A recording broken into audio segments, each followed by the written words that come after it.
Whether you're talking about quarterback snaps, wide receivers running routes, or simply play calling, the New Orleans Saints just put together their most diverse offensive attack of the season. How did it help them beat the Los Angeles Rams? We got all of that and a little bit of lanyard for you on today's episode of Locked On Saints. You are Locked On Saints, your daily New Orleans Saints podcast. Part of the Locked On Podcast Network, your team every day.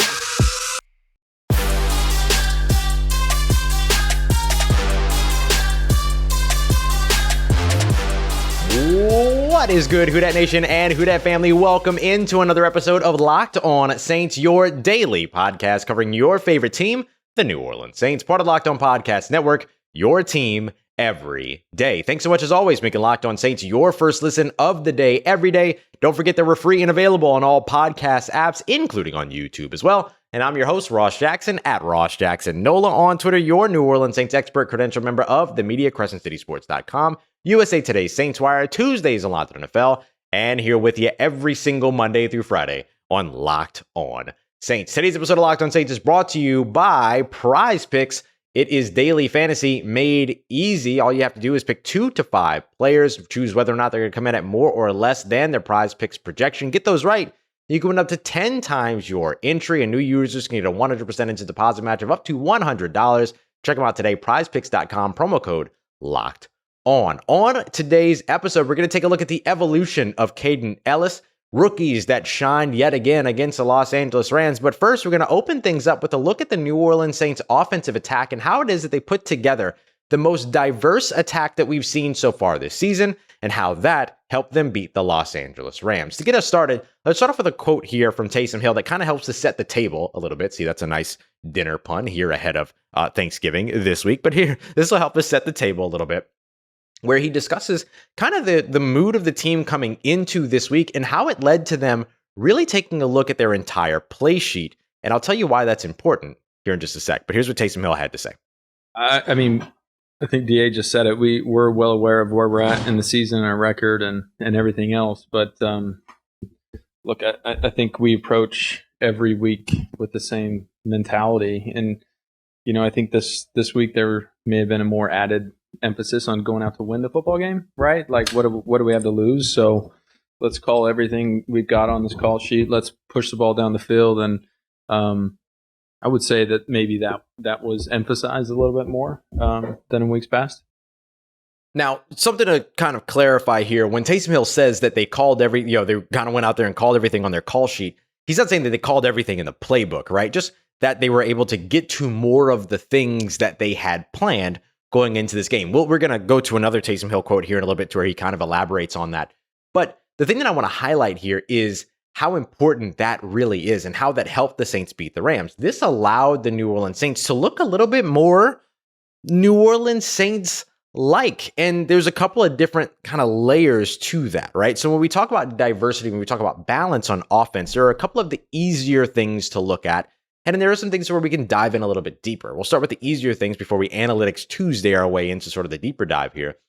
24 rushing attempts, 28 passing attempts, right? So that's an easy way to kind of look at, okay, run versus pass, the ratio there. Add in 4 sacks. You got 32 dropbacks in this game, 24 rushes. So a pretty balanced game for the Saints going into that. But even within those quick metrics, you'll find a little bit more diversity. Of the 24 rushes, Alvin Kamara had 50% of them when it came to 12 rushes, but Taysom Hill not far behind in 9. You also saw 4 different players with carries, including a couple of scrambles by Andy Dalton that netted, minus 2 yards. But you also had a run from David Johnson as well, which also netted minus 4 yards. But even still, you see where I'm getting at here. 4 different players carried the ball at different points, but more importantly, there was diversity within the run game between Taysom Hill and Alvin Kamara. We've seen that work week in and week out when it happens. Over on the passing side, we saw the same thing. 25 passing attempts by Andy Dalton, 3 passing attempts by Taysom Hill. Not as drastic a split as what you see in the run game for certain, but still something there that keeps the defense guessing. And that's why diversity on offense is so important. It keeps the defense guessing. Add on top of this your production from your wide receivers, and all of a sudden, you see a little bit about where this is going in terms of taking advantage of that Los Angeles Rams defense, which granted is not the Los Angeles Rams defense by any stretch of the imagination that we've seen over the course of the past few years, but is still an NFL defense.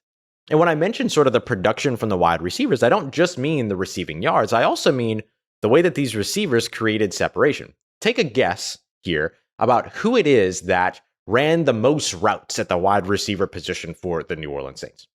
You would think Chris Olave, right? Interestingly enough, Chris Olave was second. He was a very close second, but he was still second with 20 routes run. Rashid Shaheed actually led the team in routes run with 21. Why is this important?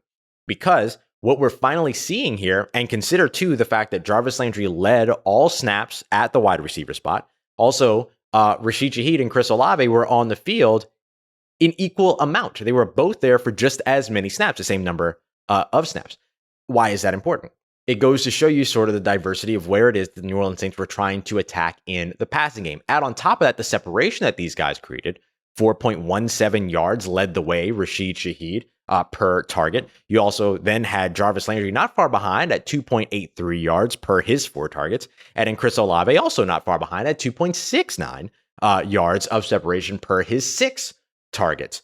Think about where the New Orleans Saints came up so short in 2021 on the offensive side. And a big part of that, you'll remember, was wide receivers creating separation. Now, all of a sudden, you've got 3 wide receivers that are leading the way in terms of creating separation. Not far behind them is the converted wide receiver at tight end, Juwan Johnson, who also gives you a little bit of diversification in the passing game and your ability to be able to attack with the tight end up the seam or in the red zone, as we saw Juwan Johnson outmatch Jalen Ramsey and box Jalen Ramsey out for a touchdown in this game, his 5th over the course of 5 games, 1 in each of the last 3 weeks.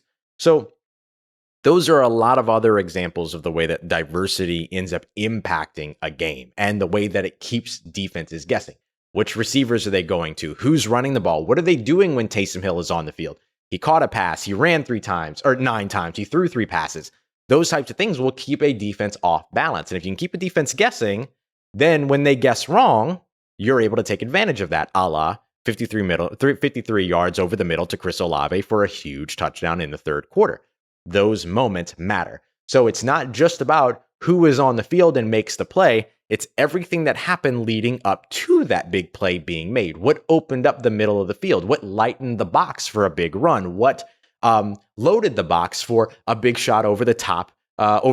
What gives you those things is actually the precedence that you set leading up to that big play, not just the players that are on the field the moment that the big play happens. Now, everybody has to execute, right? You still have to hit those receivers when they're open and creating separation, which Andy Dalton did a very good job of. Career high in terms of completion percentage, career high in terms of passer rating, but there is something about the change of pace in that allowed those pathways to be opened. That's why the diverse attack by the New Orleans Saints on the offensive side, you can see me smiling if you're watching on YouTube because I'm getting giddy because I'm getting into all my nerdy stuff.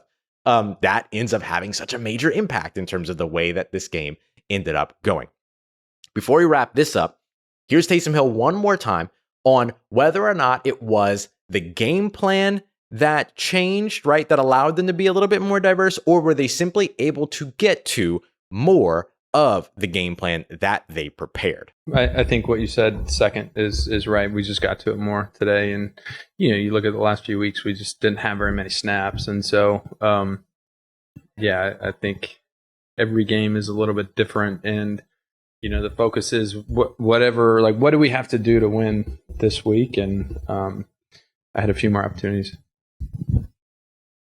Got a few more opportunities indeed. Taysom Hill in this game, 17 snaps at quarterback. Now, not all of those obviously were passing. Some of them were zone reads in which he handed off or kept, QB powers, all of those things. But now, very basically, the New Orleans Saints 3-1 this season when Taysom Hill gets 10 or more snaps at quarterback. That 17 is now a season high, which tops the season high previous of 11, which happened over the course of 3 games, 2 wins, 1 loss. Now, that you add that into what the New Orleans Saints have looked like in terms of being able to really get to the bottom of that call sheet, which doesn't mean going all the way through the playbook, just means getting through all of the things that they had game planned in this game.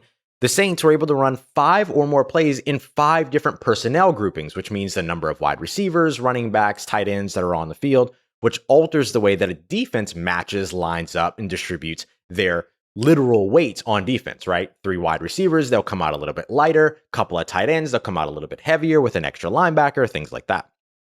The Saints have sort of had a little bit of a key number here, which is getting to 4 or more plays from 3 or more different personnel groupings. The only exception in which they did that and lost would be those 2 weeks in Cincinnati, or against Cincinnati, in which they actually were very close. They just couldn't hold on in the closing couple of minutes. And then Arizona, where turnovers and pick sixes are kind of what did you in there, or not kind of, or absolutely what did you in there. So when you look at what the New Orleans Saints game plan was against Los Angeles Rams, you can see where the diversity of the offense comes from, how it ended up impacting the Saints' ability to be able to produce, how it ended up impacting the Los Angeles Rams' ability or inability thereof to stop them because of all of the different things that they were able to do and all the different ways that they deployed their resources on offense. And this is their formula for winning.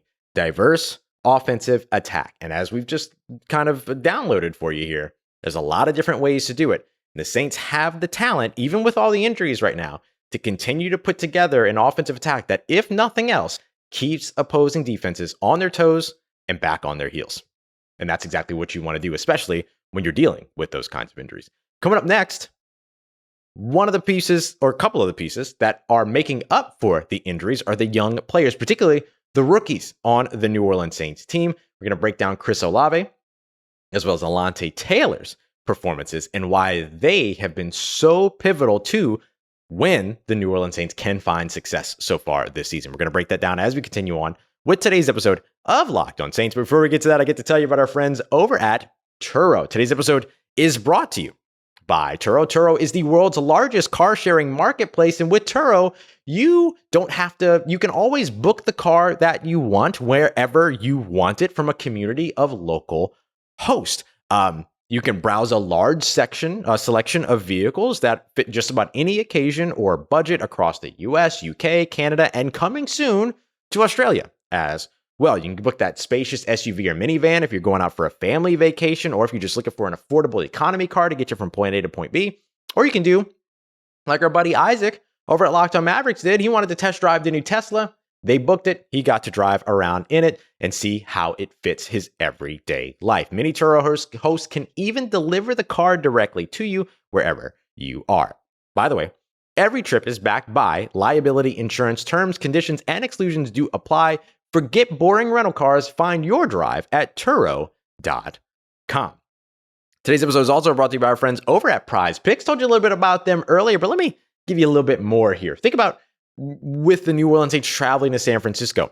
You think Taysom Hill is going to run for more or less than a certain amount of yards? You think maybe Alvin Kamara is going to run or even pick up enough receiving yards, more or less than a certain number? You're going to be able to find those numbers, those projections, and all you have to do in order to enter here at Prize Picks, which takes about 60 seconds to make those entries, is choose more or less. That's it. You just use your football knowledge, your knowledge of the matchups, your knowledge of the players, the schemes, all of that stuff. And it's you versus the house. You don't have to deal with a bunch of mystery lineups. It's not you and a million people entering for some big pot of cash money or anything like that. You get these right, and you can win up to 10 times your own entry back. And on top of that, if you're a first-time customer, Prize Picks will also give you a 100% instant deposit match of up to $100. All you have to do is use the promo code LOCKEDON over at prizepicks.com or on the Prize Picks app. So you deposit $100, they'll match $100. You deposit $50, they'll match $50. It's just that simple. Go and check them out today, prizepicks.com or on the Prize Picks app. And don't forget that promo code LOCKED ON. All right, family, continuing on with today's episode of Locked On Saints. Chris Olave, Alontae Taylor making the New Orleans Saints look really, really right in the 2022 NFL Draft. We haven't even seen Trevor Penning back, but there are some signs that might be the case against San Francisco. We got all that coming up for you today. We appreciate you as always making Locked On Saints your first listen of the day every day. Don't forget to go and also check out for your second listen today, Locked On Sports Today, so you can get all of the big news from around the world of sports. Go beyond the scoreboard, behind the scenes with the local experts, giving you the insights that only Locked On can provide. Find it on this app, YouTube, or wherever you get your podcast. Okay, Chris Olave. You know what I'm saying? Didn't that just work out so perfect, right? Like we discussed Chris Olave on Friday. We do our beignets and parlays segment every Friday, kind of breaking down some of the betting odds and things like that. And more so what it means in terms of trends for the New Orleans Saints. One of the things that we also have been kind of keeping an eye out on is offensive rookie of the year odds. Just makes me weep. Plus 1,200. Plus 1,200 going into this weekend for Chris Olave going into this game against the Los Angeles Rams, a weak defense. And I mentioned if Chris Olave can just get that 3rd century mark game, if he can get a multi-touchdown game, then it'll end up really skyrocketing those odds. Now, he didn't get the multi-touchdown game, but he did cross the century mark for the 3rd time this season. Right now, he's like 7th. He's like top 10 in the NFL in terms of receiving yards. At the moment, he's 200 yards beyond the next rookie wide receiver behind him, his former teammate at Ohio State and Garrett Wilson. 5 catches on 6 targets, 102 yards, and a touchdown in this one. The touchdown, of course, being one of style, 53 yards down the field. Really his first one of those. His other 2 touchdowns so far this season were in the red zone, and they were beautiful, like route running, great catches. I mean, he had the one where he was concussed making the catch and even came down with it against the Seattle Seahawks. But this one was kind of the big one that everyone had kind of been waiting for, right? That field stretching, deep threat. Here's Chris Olave taking a top off the defense kind of stuff. Good stuff. So now all of a sudden you had Dameon Pierce, who ran 10 times for 8 yards for the Houston Texans. I think he also had a couple of catches as well, but I don't believe he crossed the 10-yard conversation there. He was ahead of Chris Olave, 2nd place. And then ahead of him was Kenneth Walker III, the running back for the Seattle Seahawks, who didn't play. They're on a bye week this week, so he probably won't fall down. But Chris Olave's odds definitely going to get a lot better than the plus 1,200 that you had going into this past week. But most importantly, like Chris Olave's value to you as a bettor is great, but his value to this New Orleans Saints team has been outstanding because think about it, like he's been thrust into a position that he did not expect to be in this season, right? He was supposed to be the supporting cast guy along with Michael Thomas. Now he's leading the way. He's going to be 1,000-yard receiver more than likely, knock on wood, in his rookie year. He's insane right now. I mean, he is putting up numbers. You look at a guy like Jeff Asher at Crimealytics on Twitter, who kind of broke it down a little bit further. Across the NFL, rookie wide receivers right now have 10 100-yard receiving games. Chris Olave's got 3 of them things, right? He's got 3. He's got 30% of them. And listen, he's going to get more, right? He might have 4. He might have 5 by the end of the season, which, by the way, if he gets 5, then all of a sudden he's up there in terms of like Saints history at that point. He's also got the 7th most receiving yards through his first 10 games of his career, which is like up there in terms of NFL history. It's 7th most across the first 10 games of any rookie in NFL history. It's pretty incredible. So, and that's good company. That's Odell Beckham Jr. That's Anquan Bolden. That's Marcus Colston. Hey, shout out to you. That's Justin Jefferson, Jamar Chase. See a lot of LSU names up in here, huh? He's Mike Evans. Never heard of him. But Michael Clayton, AJ Green, Sammy White for some reason from the 1970s. But like you have this really awesome wide receiver here that all of a sudden is showing you why it's all worth it, right? Everybody kind of turned their nose up at the Saints trade with the Washington Commanders moving up to go and get Chris Olave at 11th overall. Now you're seeing why for sure, right? Like if you didn't have the evidence before, which of course you did, now you absolutely do. On the other hand, on the other side of the field, you got Alontae Taylor on the other side of the ball, and he's been awesome so far. Listen to this. Throughout his season so far, amongst rookie cornerbacks with 150 plus coverage snaps, Alontae sits at 198, just for reference. He's been targeted 39 times so far this season, which is 4th least, right? He hasn't played in a ton of games, but he's also allowed only 17 receptions, 2nd least amongst that group. Again, not targeted as much as some of the other guys, but the catch percentage, 43.6%, number 1 across all rookie cornerbacks. That includes Sauce Gardner, that includes Derek Stingley, that includes some of the big names that are out there. Alontae Taylor, number 1, lowest percentage of receptions allowed in reference to targets across any rookie cornerback in the NFL that's played at least 150 coverage snaps. A couple of other things.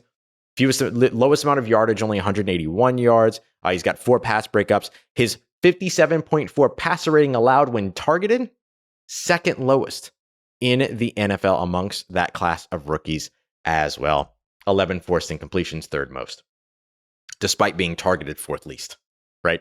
He has been absolutely outstanding so far this season, and the confidence just grows and grows and grows. And keep in mind, he did that against guys like Allen Robinson this past weekend, but also Devontae Adams, DeAndre Hopkins. I mean, like, he's done that against really good, high quality wide receivers so far this year, which is awesome. So you love the New Orleans Saints continuing to hit the ball out of the park, home run after home run after home run when it comes to second round picks. But isn't it nice to see that first round pick at a premier position at wide receiver also taking off? And by the way, they still have a second first round pick that hasn't even hit the field yet in Trevor Penning. If you watch, though, Saints had a couple of transactions on on Monday. The first of which was Yasir Durant was waived, offensive lineman. You also had a corner or a defensive back in Bryce Thompson, who was also waived. Wouldn't be surprised to see those guys find their way back to the practice squad. But keep in mind, Bradley Roby, Saints starting slot cornerback, is available to return from injured reserve. And Trevor Penning, their potential future franchise left tackle, has already had his IR window for return activated. And I can tell you, has gotten more and more involved in practice over the course of this past week. So going into this week against San Francisco, you might see him out on the field, or at least added back to the active roster. All good news for the New Orleans Saints, because even if Trevor Penning plays a couple of games this year toward the end of the season, getting into next year, he's basically your first round pick for next year. And the Saints, based upon the Chargers' performance Sunday night, might be able to get themselves another first round pick with Sean Payton potentially able to get moved. So it's not even said and done for the New Orleans Saints when it comes to the rookies that are shining and shining and shining.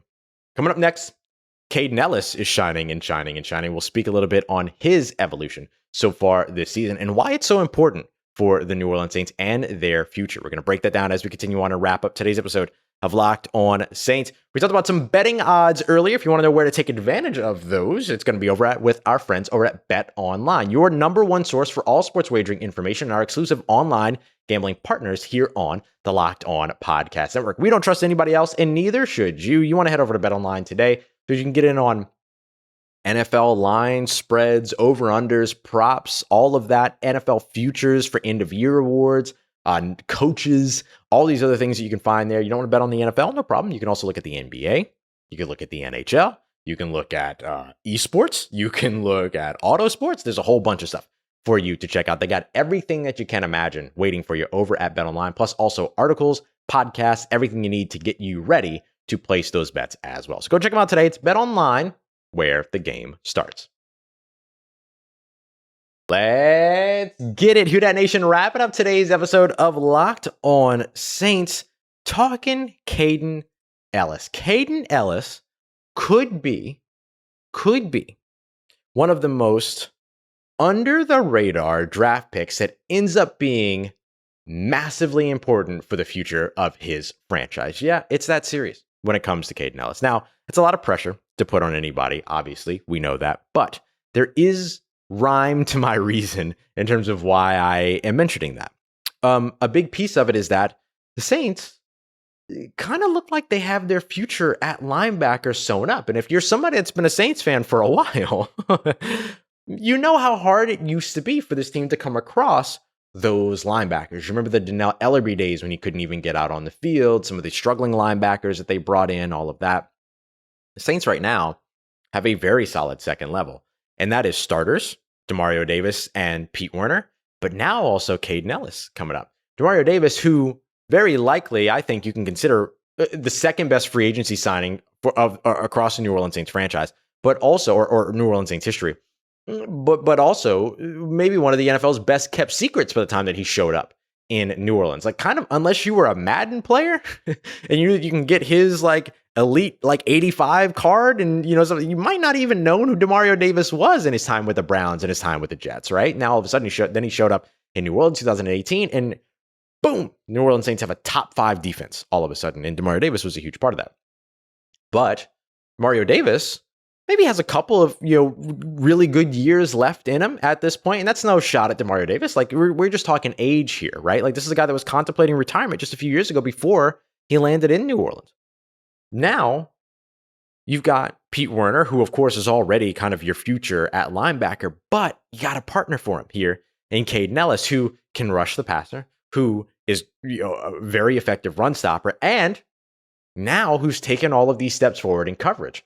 And don't forget, we've had Kaden on this show before. The guy did everything on the defensive side over at Idaho when he was in Idaho Vandal in college, right? He played whatever linebacker position they needed him to. He played some safety. He played nose tackle a couple of times. I mean, the guy's done it all. He was even a triple option quarterback. He didn't throw the ball very much, but he was a triple option quarterback in high school, right? Because he was a runner. The guy's done it all. Last 2 games, right? Pete Werner's been out. Kaden Elliss has been in next to Demario Davis. 17 combined tackles, 2 of which for a loss. He's also added 6 total pressures, 2.5 of which are sacks, 3 quarterback hits on top of that. And in coverage, he's allowed just 4 catches for 37 yards on 6 targets while adding a pass breakup. And he's also got a forced fumble on his coffer as well. He's been awesome. And that has been something that we have kind of watched over the course of training camp. Remember, against the Green Bay Packers, when we were in Green Bay for joint practices, he had a couple of standout moments. And Dennis Allen saying, like, yeah, he's one of the guys that has caught my eye so far this offseason. He's got the most violent hands, or the strongest hands when it comes to pass rushing, and he's taken steps forward in coverage. Now we're seeing it all play out. The question will be, right, because it's not all roses and rainbows everywhere here, right?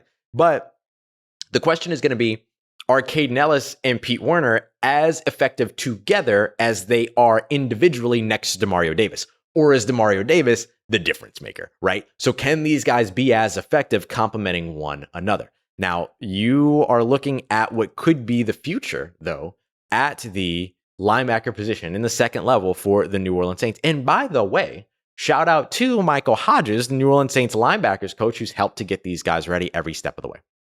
Now, keep in mind, Kaden Elliss is a free agent after this season, unrestricted.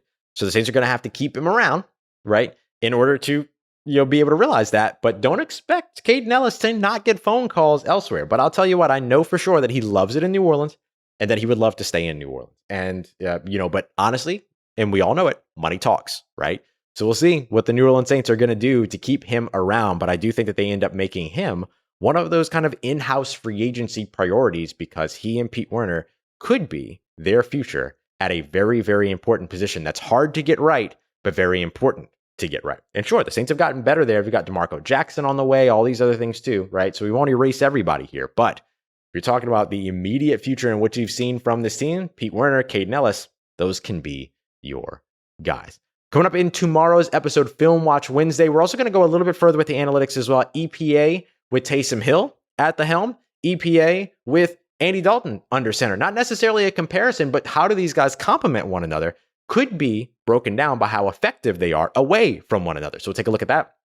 And we'll also break down, I'll give you all my film notes and all that good stuff as well. So we got a whole bunch coming up for you, including how the Saints really did handle Aaron Donald. And I'll tell you this, a lot of hats on Aaron Donald. So we'll break all of that down in tomorrow's episode. Then we have our crossover Thursday episode with the guys from Locked On 49ers, Brian Peacock and Eric Crocker, or one or the other. Either way, we'll have everything covered for you as we get to Thursday's crossover Thursday episode of Locked On Saints and Locked On 49ers. Yeah, I'm gonna still drop it. On Thanksgiving. I don't care. We out here grinding. We're having fun. So I appreciate y'all, as always, for making Locked On Saints your first listen of the day. For your second listen, don't forget to go and check out Locked On Sports today. Make sure you're getting all the biggest stories, reactions to the biggest news, biggest moments, and of course, the take of the day. Find it on the Odyssey app, YouTube, or wherever you get your podcasts. As always, y'all, I appreciate you so much for making me part of your day, part of your routine, for saying yes to me and the show. If you see me, say hi. If you need anything else around your New Orleans Saints in between these episodes, make sure you follow me on Twitter at Ross Jackson, NOLA. Hit me up. Let me know how the family's doing. Let me know how you're living. Let me know how you're momming them. And trust Who Dat Nation. I'll holla at you.